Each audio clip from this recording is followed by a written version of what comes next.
আসসালামু আলাইকুম। রাজুক উত্তরা মডেল কলেজের বিশদায় ৯ নম্বর সৃজনশীল প্রশ্ন যে বিশদায় বিবরণী, মালিকানা সত্ত্ব বিবরণী, আর্থিক অবস্থার বিবরণী।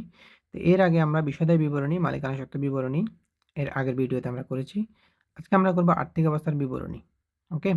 তো যারা এই ভিডিওগুলো দেখোনি তারা অবশ্যই সেগুলো আগে দেখে নিবে।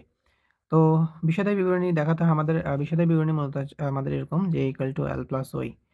মানে হচ্ছে এখানে আমাদের সম্পদকে দায় এবং মালিকানা সত্ত্বের যোগফলের সমান দেখাতে হবে। ঠিক আছে? এর মধ্যে যে মালিকানা সত্ত্ব বিষয়টা আছে, মালিকানা সত্ত্বের বিবরণীটা আমরা করে ফেলছি। ঠিক আছে? তো আমরা সম্পদ এবং দায় বের করে মালিকানা সত্ত্বটা যোগ করে আমাদের দেখাতে হবে জন্য কি সমান। তো চলো আমরা সম্পদ লিখব। তো সম্পদ লেখার আগে আমাদের প্রথমে স্থায়ী সম্পদগুলো লিখতে হবে। এজন্য আমরা এখানে লিখব স্থায়ী, স্থায়ী সম্পদ। চলো দেখি স্থায়ী সম্পদ কোনগুলো আছে। আ স্থায়ী সম্পদ আছে যে আমাদের এখানে প্রথম থেকে আমরা দেখি এখানে আছে আমাদের যন্ত্রপাতি। যন্ত্রপাতি আছে স্থায়ী সম্পদ। এছাড়া আমাদের ইজারা আছে। আর, আর নেই। তো যন্ত্রপাতির সাথে আমরা এখানে অবচয় বের করছিলাম। পুঞ্জীভূত অবচয়টা আমাদের বাদ দিতে হবে। আর এখানে ইজারার সাথেও অবলম্বন ছিল সেটাও আমাদের বাদ দিতে হবে। তো চলো করি। প্রথম হচ্ছে যন্ত্রপাতি। তো যন্ত্রপাতি আমরা বের করছিলাম কত? যন্ত্রপাতি আমাদের ছিল যে এখানে কত ছিল? যন্ত্রপাতি 40,000 টাকা। বাদ পুঞ্জীভূত অবচয়। পুঞ্জীভূত অবচয়। পুঞ্জীভূত অবচয় আমাদের এখানে 10% দ্যাট মিন আমাদের 4,000 টাকা। তার মানে এখন যন্ত্রপাতির এখন দাম হচ্ছে যে আমাদের 34,000 টাকা। অ্যাকচুয়ালি 36,000 টাকা, সরি। হ্যাঁ। এরপর আমরা ইজারা লিখব। ইজারা সম্পত্তি।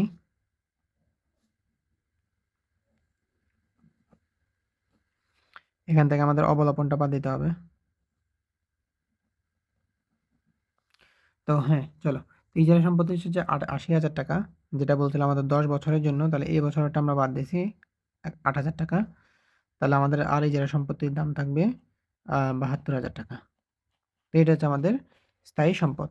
এরপর আমরা লিখব যে দীর্ঘমেয়াদী বিনিয়োগ। তো আমাদের বিনিয়োগ দেওয়া আছে একটা, সেটা লিখব। তাহলে এখানে দীর্ঘমেয়াদী বিনিয়োগ।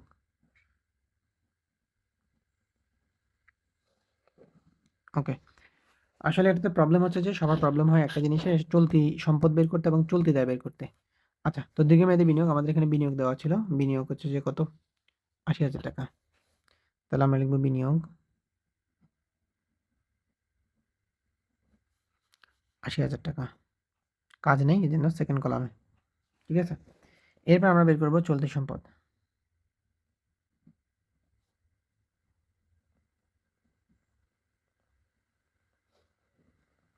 তো চলো চলতি সম্পদগুলো বের করি। তাহলে প্রথমে এখানে কি দেওয়া আছে? এখানে আমাদের দেনাদার দেওয়া আছে ৫০,০০০ টাকা। এর সাথে কাজ আছে। এখানে কাজ কি? যে দেনাদারের সাথে আমাদের এখানে কি করতে হবে? ওই যে অলিখিত দেনাদার, এটা আমাদের কি করতে হবে? যোগ করতে হবে। যোগ করে আমাদের প্রথমে ৩,০০০ টাকা বাদ দিতে হবে। এরপরে অবশিষ্ট টাকাটা আমাদের অবশিষ্ট মানে দেনাদার থেকে যতটুকু পাবো না বলে আমি সন্দেহ করতেছি, সঞ্চিতি রাখতেছি, সেই টাকাটা আমাদের কি করতে হবে? বাদ দিতে হবে। ঠিক আছে? তো এই কাজটা আমরা একটু এখানে দেখাই দিই। যে এখানে আমরা লিখব যে দেনাদার। দেনাদার হচ্ছে আমাদের ৫০,০০০ টাকা প্লাস অলিখিত দেনাদার। অলিখিত দেনাদার সেটাও ৫০,০০০ টাকা। তাহলে যোগ করলে হচ্ছে আমাদের ১,০০,০০০ টাকা। ওকে। তো এরপরে আমি বলতেছি যে দেনাদার থেকে আমাদের কত পাচ্ছি না, পাওয়া যাচ্ছে না। অনাদায়ী। অনাদায়ী দেনা। দেনা থেকে পাওয়া যাচ্ছে না ৩,০০০ টাকা, সরি ৩,০০০ না, কত ছিল যেন? ৩,০০০, হ্যাঁ। ৩,০০০ টাকা পাওয়া যাচ্ছে না, তার মানে পাওয়া যাবে কত? ৯৭,০০০ টাকা। এর মধ্যে আমি ৫% কি করতেছি? সঞ্চিতি রাখতেছি। তো বাদ দেব আমি অনাদায়ী সঞ্চিতি। অনাদায়ী সঞ্চিতি। তো দেখি ৯৭,০০০ টাকার ৫%, ৯৭,০০০ গুণ 5%। ওকে। তো এটা হচ্ছে আমাদের কত? এটা হচ্ছে আমাদের ৪,৮৫০। তো এটা আমাদের বাদ দিতে হবে। তাহলে আমাদের দেনাদারের পরিমাণটা বেরোবে। ওকে। তো আমরা দানাদার পরিমাণটা লিখি যে ৯৭,০০০ থেকে এখন আমরা বাদ দিব যেটা আমরা সঞ্চিত রাখছিলাম, সেটা হচ্ছে ৪,৮৫০। তাহলে আমাদের ৯২,০০০, তাহলে এখানে হচ্ছে যে ৯২,১৫০। এটা হলো আমাদের নিট দানাদার। ওকে, তো এটা হচ্ছে আমাদের লিখতে পারি এখানে যে এটার নাম হচ্ছে আমাদের কি, নিট দানাদার। চলো এরপর দেখি আমাদের চলতি সম্পদগুলো আর কি কি আছে। যেমন এখানে নগদ তহবিল দেওয়া আছে, তো আমরা লিখবো নগদ তহবিল। নগদ তহবিল, নগদ তহবিল লিখবো আমাদের কত টাকা, নগদ তহবিল দেওয়া আছে আমাদের ২৫,২০০ টাকা, ২৫,২০০। ওকে, এরপরে আমাদের কি কি দেওয়া আছে, এরপরে আমাদের বিনিয়োগ আমরা লিখছি। বিনিয়োগের এই যে সুদ, বিনিয়োগ থেকে আমরা বিনিয়োগ করলে যে সুদটা পাই, সেটা কিন্তু আমরা এখানে পাই নাই, কোনো জায়গায় লেখা নেই যে বিনিয়োগের সুদ আমরা পাইছি। ঠিক আছে, তার মানে 10% দেওয়া আছে, আমরা বিনিয়োগের সুদটা পাইনি, প্রাপ্য আছে। ঠিক আছে, আর যদি এরকম পার্সেন্টেজ বা এরকম সমন্বয় দেওয়া থাকে, এটা দুই দুই জায়গায় আসে। ঠিক আছে, তো যেহেতু একবার লিখে ফেলতে বিনিয়োগের সুদ আর প্রাপ্য বিনিয়োগের সুদ ক্রেডিট, প্রাপ্য বিনিয়োগের সুদ ডেবিট, তাহলে আমার প্রাপ্য বিনিয়োগটা এখানে হবে প্রাপ্য বিনিয়োগ সম্পদ। ঠিক আছে, চলতি সম্পদ, প্রাপ্য বিনিয়োগের সুদ, প্রাপ্য বিনিয়োগের সুদ, সেটা হচ্ছে যে এখানে আমাদের ৮০,০০০ টাকার 10%, ৮,০০০ টাকা, তার মধ্যে ৬ মাসের ধরতে হবে, মানে হাফ ধরতে হবে, মানে ৪,০০০ টাকা। তো প্রাপ্য বিনিয়োগের সুদ ৪,০০০ টাকা। এরপর দেখি আমাদের চলতি সম্পদ আর কি কি দেওয়া আছে। চলতি সম্পদ আমাদের এরপরে চলতি সম্পদ, ওকে, উপভাড়া, না উপভাড়া তো দায়, উপভাড়া হবে না। চলো এখানে দেখি, এই তো সমাপনী মজুত পণ্য আমাদের চলতি সম্পদ, সমাপনী মজুত পণ্য। সমাপনী মজুত পণ্য কোনটা হবে, যেটা ছোট অ্যামাউন্ট, ৩০,০০০ টাকা। এরপর দেখি আমাদের আর কিছু আছে কিনা। চলো, এটা তো দানাদারের মধ্যে লিখে ফেলছি ৫০,০০০ টাকাটা। তো এরপর আর কিছু নেই, দেখা তো যাচ্ছে না। ওকে, তো দ্যাটস ইট, এতটুকুই। এখন আমরা এগুলো আচ্ছা সরি, সম্পদ আর একটা জিনিস ছিল, সেটা হচ্ছে অলিক সম্পদ। যেমন বিলম্বিত বিজ্ঞাপন যদি এরকম থাকে তখন আমাদের লিখতে হবে। ঠিক আছে, তো যেহেতু এখানে নাই, তাহলে আমরা লিখতেছি না, এতটুকুই আছে আমাদের হিসাব। তো আমরা এখন চলতি সম্পদগুলো আমরা কি করব, যোগ করব। তাহলে চলতি সম্পদগুলো আমরা যোগ করি। প্রথম হচ্ছে ৯২,১৫০ প্লাস হচ্ছে আমাদের ২৫,২০০ প্লাস হলো আমাদের ৪,০০০, এরপর হচ্ছে আমাদের ৩০,০০০, ১,৫১,০০০, ১,৫১,৩৫০। তো এখন আমরা সবগুলো সম্পদ, এই যে আমরা সম্পদ লিখছি, স্থায়ী সম্পদ, তারপর বিনিয়োগ, তারপর এখানে চলতি সম্পদ, সবগুলো সম্পদ যোগ করব, তাহলে আমাদের মোট সম্পদ বেরোবে। ঠিক আছে, যোগ করি। প্রথম হচ্ছে আমাদের ৩৬,০০০ টাকা হচ্ছে আমাদের যন্ত্রপাতি, এরপর যোগ করছি আমরা ইজারা সম্পদ হচ্ছে ৭২,০০০ টাকা, আমাদের বিনিয়োগ হচ্ছে ৮০,০০০ টাকা। এরপর আমরা চলতি সম্পদ বের করছি ১,৫১,৩৫০। তাহলে আমাদের মোট আসলো ৩,৩৯,৩৫০, ৩,৩৯,৩৫০। এটা হচ্ছে আমাদের মোট সম্পত্তি। তাহলে এখানে আমরা লিখব মোট সম্পত্তি। ওকে, তো আমাদের পরবর্তী পৃষ্ঠায় যাইতে হবে, আমাদের পৃষ্ঠা শেষ, মোট সম্পত্তি বের করতে। পরের পৃষ্ঠা আমরা কি করব, আমরা করব যে তোমার দায় মালিকানা সত্ত্ব বের করব। ঠিক আছে, যেহেতু আমি এখানে ঘর করিনি, তো আমি একটু ভিডিওটা স্কিপ করতেছি ঘরটা করার জন্য। ওকে ওকে, তো এখন আমরা মালিকানা সত্ত্ব ও দায় বের করব। তো প্রথমত মালিকানা সত্ত্বের বিবরণীতে আমরা বলছিলাম যে মালিকানা সত্ত্বটা আমরা বের করে ফেলছি। তো সেখান থেকে আমরা লিখব যে সমাপনী মালিকানা সত্ত্ব বা সমাপনী মূলধন, সমাপনী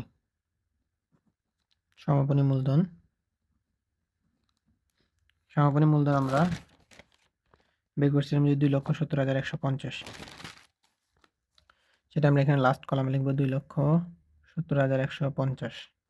তো এখন আমরা দায় বের করব। দায়ের মধ্যে আমাদের দীর্ঘমেয়াদী দায় আছে কিনা আগে আমরা দেখি, থাকলে আমরা লিখব, আদারওয়াইজ দীর্ঘমেয়াদী দায়টা লেখার দরকার নেই। না, ওকে, ব্যাংক ঋণ বা ঋণ এরকম থাকলে আমরা দীর্ঘমেয়াদী দায় হিসেবে লিখতাম। তো যেহেতু নেই, চলতি দায় আছে, তো চলতি দায়গুলো আমরা লিখব যে আমরা এখানে চলতি দায়।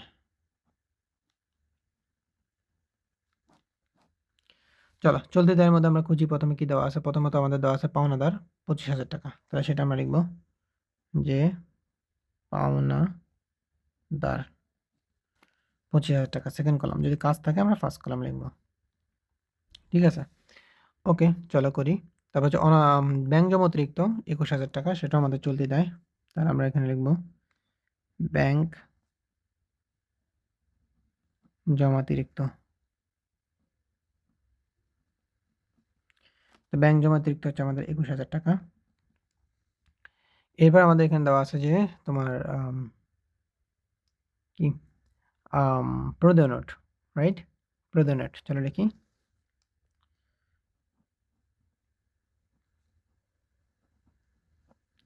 হ্যাঁ, তো প্রদেয় নোট আমাদের এখানে দেওয়া ছিল কত টাকা? প্রদেয় নোট হচ্ছে আমাদের 8,000 টাকা। তাহলে এখানে আমরা লিখবো 8,000 টাকা। এরপর আমাদের আর কি কি দেওয়া আছে চলো দেখি। যেমন এখানে বেতন বকেয়া ছিল 2 মাসের, এটা হচ্ছে আমাদের বকেয়া বেতন। মানে বেতনের টাকাটা 2 মাসের বকেয়া রয়েছে, এখনো টাকাটা দিইনি, দিতে হবে, এটাই আমাদের দায়। তাহলে বকেয়া বেতন 2 মাসের আমাদের কি হবে? দায় হবে। তাহলে বেতন ছিল এখানে কত টাকা? বেতন ছিল 20,000 টাকা 10 মাসের, 1 মাসের হবে 2,000 টাকা, 2 মাসের হবে কত? 2 মাসের বকেয়া ছিল, 2 মাসের হবে 4,000 টাকা বকেয়া ছিল। তারপর দেখি আমাদের আর কি কি আছে। যেমন এখানে উপভাড়া, উপভাড়াটা মানে এখানে উপভাড়া হচ্ছে আয়, ঠিক আছে? আয় মানে 2 বছরের জন্য নিছি। তাহলে এই বছরটা তো আমি বিশদের বিবরণীতে দেখে ফেলছি। বাকি যে 1 বছর এটা আমাদেরকে অগ্রিম দিছে না? তো অগ্রিম আয় সেটাও আমাদের একটা দায়। ঠিক আছে? তো অগ্রিম আয়টা আমাদের এখানে লিখতে হবে যে অগ্রিম উপভাড়া। অগ্রিম উপভাড়া। চলো। তো অগ্রিম উপভাড়া ছিল এখানে 20,000 টাকা। 1 বছরের জন্য 10,000 টাকা। 10,000 টাকা আমরা আয় হিসেবে দেখে ফেলছি। আয় হয়ে গেছে। আর 1,000 টাকা আমাদের অগ্রিম থাকলো। সরি, 10,000 টাকা অগ্রিম থাকলো, সেটা আমরা এখানে লিখব। তারপর দেখি আমাদের এখানে কি কি দেওয়া আছে আর। সমন্বয়ে তো কোনো দায়ই নেই।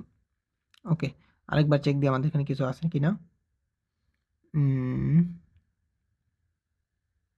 না, তো আর কোনো দায় নেই। তো এতটুকু হচ্ছে আমাদের দায়। তো আমরা এখন এগুলো যোগ করব। চলো যোগ করি।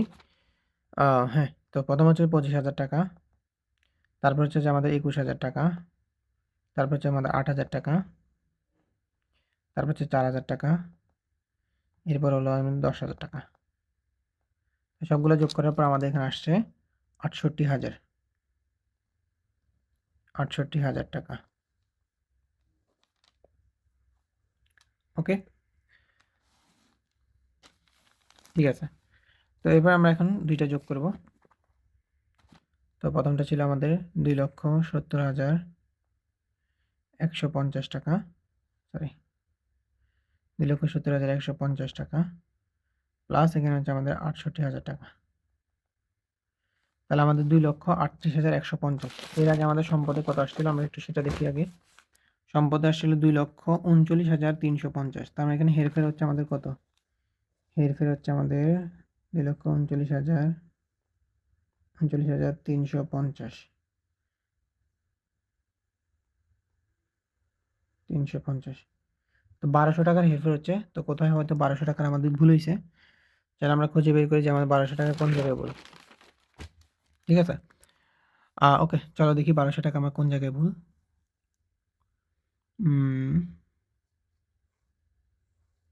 1,200 টাকা, ওকে আমি ভুলটা উদ্ঘাটন করতেছি, তারপর আমি দেখাচ্ছি। ঠিক আছে, তো এতক্ষণ স্কিপ রাখি। তো আমরা আমাদের ভুল খুঁজে পাইছি যে কোথায় আমাদের ভুল হয়েছে। চলো আমরা দেখি যে এখানে আমাদের অপ্রত্যাশিত ক্ষতি হয়েছিল আমাদের কত? ক্ষতি হয়েছিল আমাদের 1,200 টাকা, যেটা আমাদের হিসাবভুক্ত হয়নি। তো যেহেতু ক্ষতি হয়েছে এটা অন্যান্য ব্যয়ে দেখাইলাম। তো যেহেতু আমাদের টাকা ক্ষতি হয়েছে, তো আমাদের নগদ টাকা কমে যাবে না? ইয়েস। তো এখানে আমার নগদ টাকাও কমে যাবে, যেটা আমি এখানে দেখাইনি। Extremely sorry for that. এখানে আমাদের 25,000 টাকাটা আমরা 25,200 টাকা এখানে লিখি, বিয়োগ করি আমরা অপ্রত্যাশিত ক্ষতি। অপ্রত্যাশিত ক্ষতি। তো বোঝার জন্য এখানে লিখি, তোমরা একটু ঠিক মতো লেখো। ঠিক আছে, তো এখানে যে 1,200 টাকা আমাদের কি যাবে? বাদ যাবে অপ্রত্যাশিত ক্ষতি থেকে। ওকে, তাহলে আমরা 25,200 থেকে 1,200 টাকা বাদ দিলে যাবে 24,000 টাকা। ওকে, তাহলে এখানে আমাদের 1,200 টাকা হেরফের হলো। তাহলে এখানে আমাদের 1,000 টাকা কমে যাবে, 1,200 টাকা কমে যাবে। তাহলে এখানে আমাদের কত হবে? আচ্ছা, এখানে কমাই আগে। 1,000 যেহেতু 200 টাকা কমবে, তাহলে 1,000 থেকে 0 বানিয়ে দিলাম। 203 থেকে 200 টাকা কমে যাবে, তাহলে আর 100 টাকা থাকবে, 150। তাহলে এখান থেকে 100 টাকা 1,000 টাকা কমে যাবে, 30,000। এখানে 200 টাকা কমে যাবে 250, ঠিক আছে? 38,200 সরি আর 200 না, সরি মিস্টেক হয়েছে আবার। এখানে এটা এক কিন্তু, ঠিক আছে? তো দেখেন 3,39,000 ছিল, 1200 টাকা কমবে, তার মানে 1,000 টাকা কমে যাবে 38,000। আর 300 টাকা ছিল, 1200 টাকা মানে 200 টাকা কমে যাবে, আর 100 টাকা 150 টাকা, ইয়েস 38,150। আর এদিকেও আমাদের বেরিয়েছে, এই দুটো যোগ করলে যে আমাদের 3,38,150, 3,38,150 এবং 3,38,150, তাহলে আমাদের বিশদ বিবরণী অর্থাৎ আর্থিক অবস্থার বিবরণী মিলে গেল। Thank you for watching.